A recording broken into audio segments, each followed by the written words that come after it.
Here are some of the techniques that can be used, particularly in context of gamification for social good, and I'll illustrate each of them with reference to a real-world example.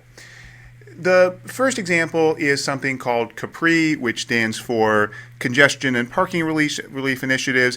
It's a project at Stanford that's being developed by a professor named Balaji Prabhakar and his team based on some work they've done in other places. And the issue here is parking spots fill up on campus at Stanford. The roads get congested because most people who are driving onto campus show up at the same time and leave around the same time. That's why it's called rush hour. This is, of course, not at all unique to Stanford. And so what the team did was come up with a system to incentivize people, motivate them, use game rewards and so forth, to spread out their arrival and departure and parking patterns. And at some level, it works like the other kinds of gamified systems that we've seen. So it uses the standard approaches of feedback and rewards. You see here this meter, which shows how many points you've earned. Here's how many points, level 30, the person has earned this week. Here's their level that they've gotten to, level silver, and you see this graphically represented here. And that provides some feedback, and that feedback then ties into rewards. And here you see $25. You get a monetary reward and a set of credits, points, every time you park at some time outside of the rush hour period. So that's the first element of this, which again looks like many of the other examples that we've seen. But here's some interesting areas that are a little bit different. The first one has to do with monitoring. So how does this information get recorded? It gets recorded automatically because users of the system use smartphones with GPS that are tied into a system that can track automatically what time you arrive and where you arrive. There's no need to go and type in and self-report what you did. This is a particular challenge for social impact gamification. It's a challenge for all kinds of gamification, but if we're talking about commercial context, usually there's some existing transaction. It's you at work where you're monitored by the corporate systems that you're using, or it's you visiting a website of a company that's then able to track you that way. With many of these social impact type applications that involve behavior change, a big challenge is getting people to report. You've got to describe what you ate. You've got to describe what kind of energy usage you engaged in. And that's a hurdle. So more and more sensors are being used to track automatically what people are doing. Obviously, this raises privacy and other issues. It needs to be done in a way that is transparent, that allows the users to at least opt out and probably opt in and so forth. But if it's done right, then that's very powerful to encourage participation in the system. Third one is the subtle use of communal pressure. So you see down here the use of friends. You can see not only what you're doing, but some information about your friends and their parking behavior within the system. Earlier on, I gave the example of O-Power and showed how they give you reports that say, here's how your power usage compares to your neighbors. And what that does is it activates some very powerful social norms. It's not necessarily about competition per se. It's about social norms that you don't want to be too far out of line with your community, your neighbors, or your friends. Creates a kind of subtle pressure, which may be healthy, to get people to conform and to get people to engage in that behavior. So those are some techniques that this service uses, which are particularly interesting in the social good context. The next technique is competition. So as I said, purely showing you what your friends did creates a subtle pressure, but it's not about beat your friends. Now, certainly we can use, or these systems could use, a leaderboard, and some of them do, for the express kind of competition against either others or friends, but there also is the potential to make the entire process a competition. What I'm showing you here is something called the Kukui Cup, which is a project at the University of Hawaii at Manoa, where some professors there have developed a system to create a competition among students in the residence halls, in different floors and sections of the residence halls, to see which one uses the least power.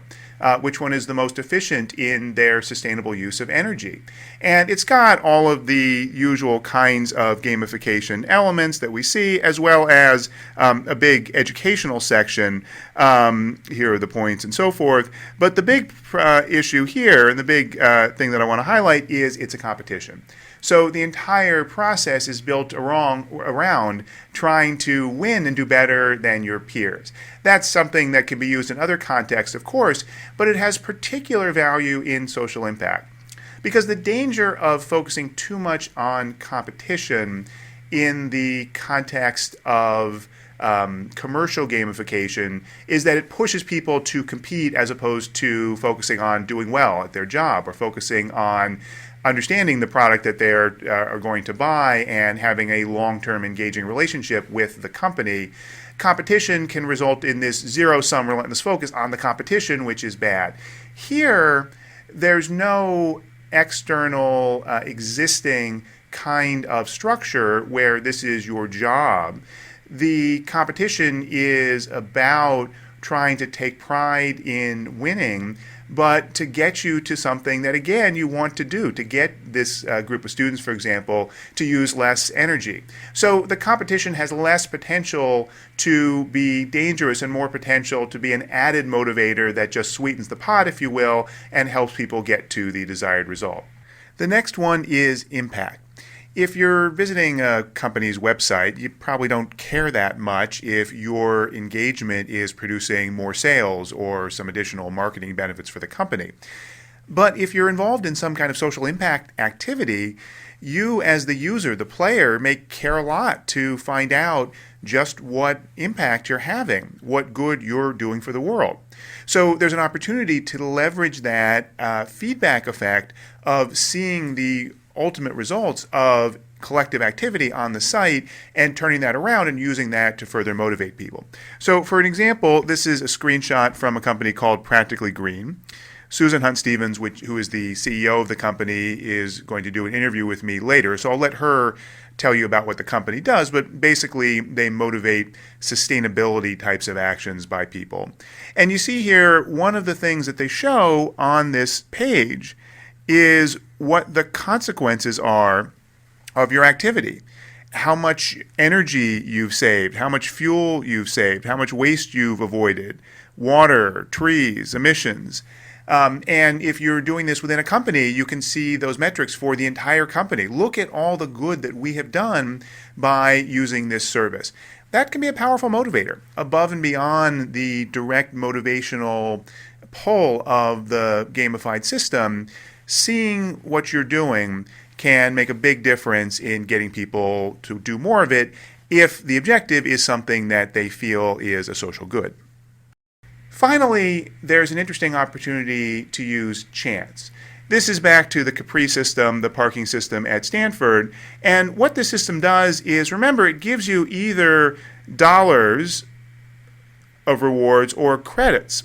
And the idea of the credits is that you can use the credits not to redeem them for different kinds of tangible rewards, but to play a game.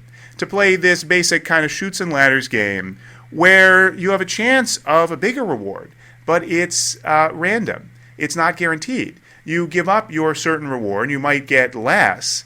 Depending on where you come out in this, you get different kinds of outcomes, but you might also get a lot more. You might have a big kind of payoff. This is a lottery type of system, and people love it.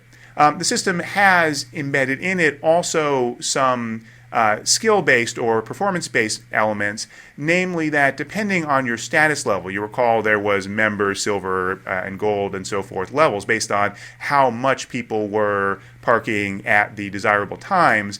Depending on where you are on that scale, you get a better board. Higher levels give you a bigger chance of winning bigger prizes. So there's some incentive. It's not purely by chance. But once you get to the end of that process, if you choose to use this system, your reward is potentially randomly determined. And it turns out that people actually love this, that they generally prefer this opportunity to get a much bigger reward potentially, but not guaranteed. And this ties into lots of findings in behavioral economics and so forth, and ties into the example I gave way back in the beginning of the class of the speed camera lottery and how a game-like system of a lottery can actually promote behavior. This system, Capri, as I said, is based on some prior work. The preliminary trial that was done in Bangalore, India, found that they were able to double the number of cars in the test area that were parking earlier or later than the rush hour period. And a trial in Singapore found at least a 10% impact on overall traffic patterns. And 10% may not seem like much, but traffic is a nonlinear thing. A small, consistent increase in the number of cars on the road in a particular place will lead to a big increase in congestion and traffic. And so 10% can actually make a huge difference in terms of avoiding some of those impacts.